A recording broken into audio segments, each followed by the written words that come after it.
जो इस coalition government का तामीरी और जो मईशत का 4 साल जनाजा निकाला गया, उसको मस्बत अशारिये में तब्दील करना, वो जो सिमत है मईशत के इस्तेहकाम की वो सही करना। लेकिन ये बात मैं आज पाकिस्तान की आवाम से करना चाहती हूँ, जो लोग इस वक्त मुझे टेलीविज़न पर देख रहे हैं, कि किसी मुल्क में माशी इस्तेहकाम आ ही नहीं सकता जिसमें सियासी इस्तेहकाम ना हो। मईशत का इस्तेहकाम डायरेक्टली पॉलिटिकल स्टेबिलिटी के साथ जुड़ा है। किसी मुल्क ने मुल्क की दुनिया की तारीख में कभी भी इकोनॉमिक स्टेबिलिटी के हदाफ जो हैं उनको अचीव नहीं किया, उनके टारगेट्स को अचीव नहीं किया जब तक वहाँ पॉलिटिकल स्टेबिलिटी ना हो, वहाँ अमन ना हो और उसके अंदर जो मईशत की इस्तेहकाम है उसकी डायरेक्शन सही ना हो। तो ये बिल्कुल आपस में लिंक्ड एक जुज़ है जिसको नज़रअंदाज नहीं किया जा सकता। आपको याद होगा 2013 से 2018 तक जो तरक्की का सफ़र था, जिसमें महंगाई की कमी, सीपेक, मईशत का इस्तेहकाम, IMF प्रोग्राम का पूरा जो एक कंप्लीट होना, उसके साथ साथ 14,000 मेगावाट बिजली, क्योंकि 19 और 20 घंटे लोड शेडिंग थी, उसके साथ दहशतगर्दी का खात्मा, ये सब काम ऐसे नहीं हो गए।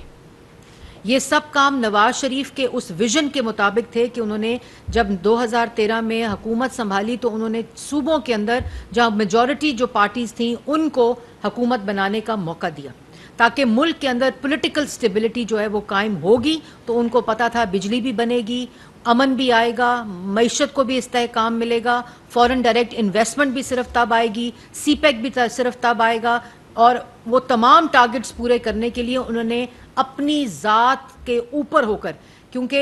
ये जो माइंड सेट है वो 2013 में, 14 में, 15 में इसी तरह गालियां देता था, इसी तरह डी चौक के ऊपर कब्रें खोदता था, इसी तरह सुप्रीम कोर्ट के बाहर गंदे कपड़े लटकाता था, इसी तरह एक फसाद, इंतशार, नफरत की, पॉलिटिकल इंस्टेबिलिटी की जो एक पूरी माइंड सेट की एक तसलसल है वो जारी था। लेकिन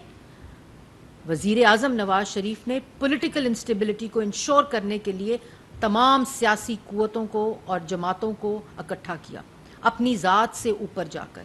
और उसके बाद 2018 के बाद जो मुसल्लत हुआ माइंड सेट, उस मुसल्लत शुदा माइंड सेट ने वही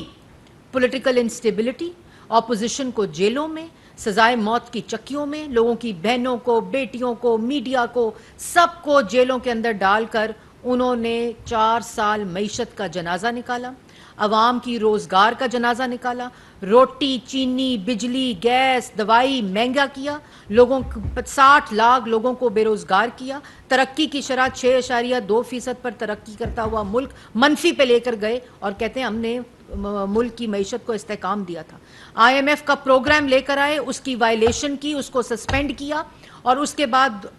जो 18 से 22 तक का सफ़र है वो आपके सामने है। उसके बाद उसी माइंडसेट ने, उसी मिशन के मुताबिक, जिन्होंने फॉरेन फंडिंग की हुई थी, बाहर से पैसा मंगाकर इंटरनेशनली फंडिंग करके वहाँ लॉबियस्ट को हायर करके, ये पूरा एक मिशन है। मुल्क की बर्बादी, मईशत की तबाही, कोई मुल्क पाकिस्तान से बात ना करे, तमाम दोस्त ममालिक नाराज हो जाएं, कश्मीर का सौदा हो जाए, मईशत का जनाजा निकल जाए, अवाम का रोजगार खत्म हो जाए, मुल्क में दहशत गर्दों को दोबारा से पनाह दे दी जाए, कोई इसमें एक वन ट्रैक मिशन है। उस वन ट्रैक मिशन के मुताबिक तमाम चीज़ें एग्जीक्यूट होती हैं, तमाम चीज़ें इम्प्लीमेंट होती हैं और उसको पूरा ऑर्केस्ट्रेट करके फिर उसके अराउंड जहन साजी की जाती है। फिर ये 2018 से लेकर 2022 का सफ़र आपके सामने, फिर ये जो एक साल गुजरा है पिछला, कागज़ लहराकर साइफर जैसे सेंसिटिव मामलात पर कि अमेरिका ने साजिश कर कर मेरी हुकूमत गिराकर इम्पोर्टेड हुकूमत ले आई है। वो इम्पोर्टेड हुकूमत जो है वो उसका जो कुरा है वो कहाँ ख़त्म हुआ? मोहसिन नकवी साहब के ऊपर। और वही US जो कि इनके मुताबिक इनकी हुकूमत ख़त्म करके इम्पोर्टेड हुकूमत ले आया था, आज उसके तरले और मिन्नतें और पाँव पकड़े जा रहे हैं। उसके बाद वो जो साइफर की कहानी वो आहिस्ता आहिस्ता जब दम तोड़ रही थी, तो वही जो मिशन और जो जहनियत थी उसने क्या किया?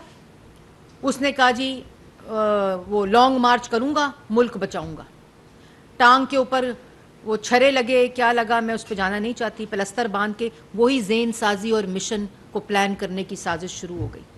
उसके बाद IMF प्रोग्राम, जब जब